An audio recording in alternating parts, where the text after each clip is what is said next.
जो बिहार की वितरित शिक्षा नीति है उस पर बहुत ही सार्थक माननीय मुख्यमंत्री जी ने निर्णय लिया था और अनुदान मिल रहा था, परंतु एक लंबे दौर में किसी न किसी कारण से उनका अनुदान नहीं मिला। इस पर हम लोगों ने बिहार विधान परिषद में जो बीता हुआ सत्र है उसमें प्रश्न किया था जी। और माननीय सभापति जी ने यह आश्वासन दिया था कि हम अपने कक्ष में शिक्षा मंत्री और शिक्षा विभाग के अधिकारियों के साथ बैठक करेंगे और इसका कोई न कोई समाधान निकालेंगे। आज हम संजय सिंह, संजीव सिंह और सर्वेश जी, विजय सिंह, ये तमाम जो माननीय सदस्य हैं बिहार विधान परिषद के, हम लोगों ने सभापति से आग्रह किया और इस पर सभापति जी ने शिक्षा मंत्री से बात किया और 2 सितंबर की तिथि निश्चित हुई है। अधिकारियों के साथ, मंत्री के साथ वितरित शिक्षा जो शिक्षक हैं, इंटरमीडिएट, डिग्री कॉलेज या प्राथमिक और हाई स्कूल में इन तमाम चीज़ों पर वार्ता हुई और एजेंडे में इसको रखा गया है। इस पर वार्ता होगी और कोई सार्थक समाधान निकालने की कोशिश हम लोगों की तरफ से होगी। उसकी तिथि निश्चित कर दी गई है। इसके अलावा जो कोड समाप्त कर दिया गया है, कोड का निलंबन हुआ है, उस पर भी वार्ता होगी। जो प्रोजेक्ट में काम कर रहे वैसे कुछ शिक्षक बच गए हैं, उन पर भी वार्ता होगी और भी प्राथमिक से लेकर और विश्वविद्यालय स्तर तक के शिक्षकों की जो समस्याएं हैं उस पर सभापति से अनुमति के बाद हम लोग उस पर वार्ता करेंगे और मुझे आशा है कि माननीय सभापति जी के नेतृत्व में यह जो बैठक होगी माननीय सदस्यों की के साथ, उसमें कोई न कोई सार्थक परिणाम निकलेगा। आज शिक्षकों ने विधान परिषद का जो परिसर है उसमें उन लोगों ने धरना प्रदर्शन दिया।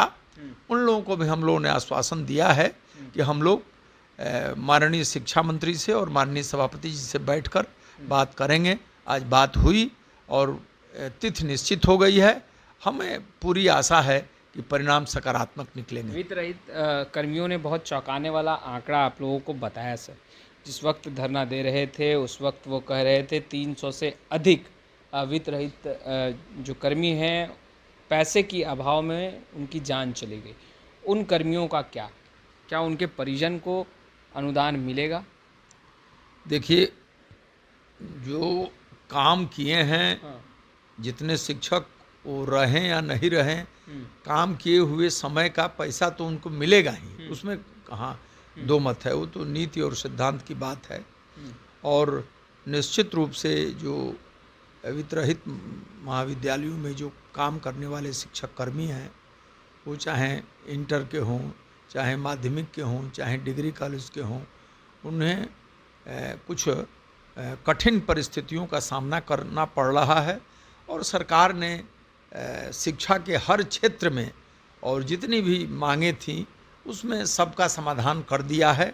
ये एक थोड़ी बहुत ये बातें जो बची हुई हैं, इनका भी समाधान हम समझते हैं कि 2 तारीख की वार्ता के बाद कोई न कोई निकल जाएगा। पैसे के अभाव में जो जाने गई हैं, आप दोषी किसे मानते हैं? अधिकारी या फिर विभागीय मंत्री या सरकार? अब जान पैसे के अभाव में गई है, इस बात से ये कौन सी बात हुई कि जान पैसे के कारण, पैसे के अभाव के कारण जान थोड़े जाती है। वित्त रहित कर्मी तो कह रहे हैं चिल्ला कर कठिनाई होगी, ये बात दूसरी है। उनको दिक्कत हुई होगी व्यवहारिक जीवन में, लौकिक जीवन में, अपने दाम्पत्य जीवन में और गार्हस्थ जीवन में साधन की कमी हो सकती है। बाकी अनुदान नहीं मिला इसीलिए शिक्षक मर गए, इस बात से मैं सहमत नहीं हूँ। मरने के बहुत से कारण हो सकते हैं। उनके साथ हम लोगों की पूरी सहानुभूति है और उनके परिवार के साथ सहानुभूति है। हम लोग इस पर विचार करेंगे और जो अगर उन लोगों ने काम किया है और वो नहीं रहे तो उनके परिवार को जो उनकी काम किया हुआ जो पैसा है उन्हें मिलना चाहिए, इसके हम समर्थक हैं। अच्छा, सबसे अहम सवाल स्कूल टाइमिंग को लेकर के आपने पहले भी आवाज़ उठाया था, क्या इस बार भी इस बिंदु पर विचार विमर्श होगा? और ट्रांसफ़र पोस्टिंग को लेकर? तो सब उस पर विभाग विचार कर रहा है और बात होगी उस पर, अन्य बिंदुओं पर भी बात होगी। जो हम लोग पूर्व में शिक्षा मंत्री से वार्ता कर चुके हैं, उनके स्थानांतरण नीति पर, उनके समय कार्य दिवस पर, कार्य घंटे पर हम लोग बात करेंगे।